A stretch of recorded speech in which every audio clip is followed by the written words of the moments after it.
Welcome back, everybody. Earlier in the program, we focused on stop and frisk, the NYPD's policy of stopping and patting down people police officers deem suspicious. This policy, as we talked about, disproportionately affecting minority and minority communities. Now, as part of the stop, cops will often ask, quote, suspicious person, empty your pockets.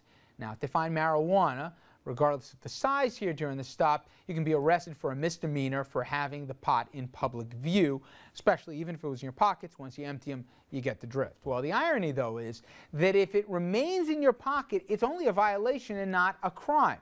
Now, Andrew has demonstrated this with a bag of oregano in a piece that, in fact, we won an award for.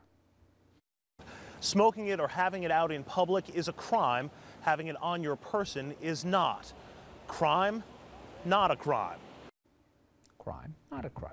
So in an attempt to cut down on marijuana-related arrests, the governor earlier this month, Andrew Cuomo, proposed that the penalty for carrying small amounts of marijuana ought to be just a ticket, not an arrest, no record. However, the effort appears to be stymied in Albany, and not everybody saw this coming. Lawmakers only in session until Thursday, and if nothing gets done in the next couple days, Republicans reportedly ready to block the proposal. And Andrew, again, I didn't see this coming. I thought this thing had the support in the legislature, but it's moving at least at a snail's pace, if not hit a wall. Yeah, the objection is that since 1977, it's been decriminalized for 25 grams or less, which is about an ounce of marijuana.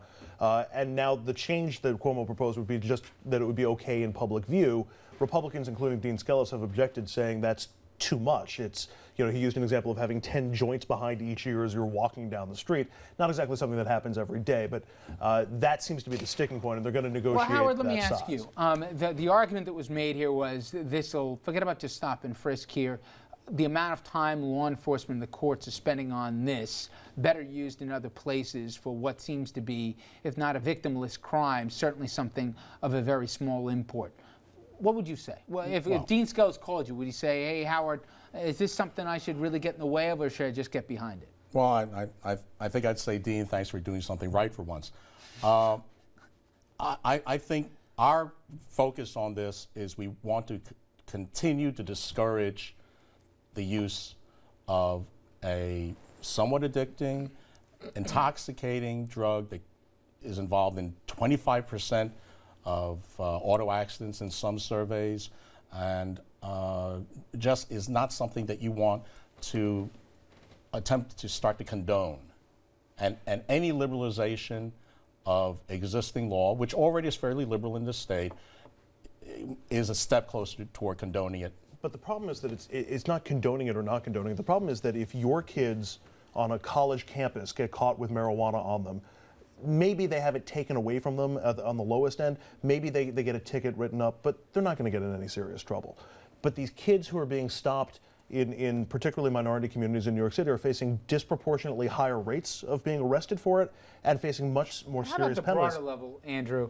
Forget about stop and frisk. Take that out of the equation. Take out what neighbor it is. On a state level, you're the governor. Should this stuff be decriminalized, period? I think it absolutely should. It's clogging up the system. It's absolutely making a mountain out of something that most people, that 50% of people think should be legal in all circumstances, according to the latest Gallup poll. And the other thing is, when I did that piece, I interviewed the guy who wrote that law, Richard Godfrey, in 1977.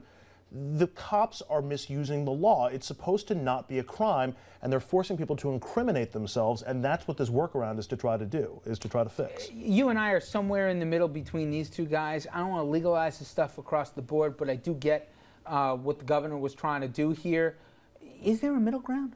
There has to be a middle ground, Richard, and I'm of the belief that, frankly, what's going on in Albany, anything that Governor Cuomo wants, with his poll numbers, Governor Cuomo gets. So it's a matter of they're just going to have to fine-tune this and work it out. But I agree with Howard. I don't think, so I'm a little bit on your side, I don't think we want, first of all, let's understand that this weed is mixed with stuff. Kids are smoking this stuff for the very first time and end up in a psychiatric institution, and they're never the same again. But that's like saying you got a bathtub gin mixed in with my drink. Guys, I've seen some of these kids. It's not a joking matter. We're going through the break here.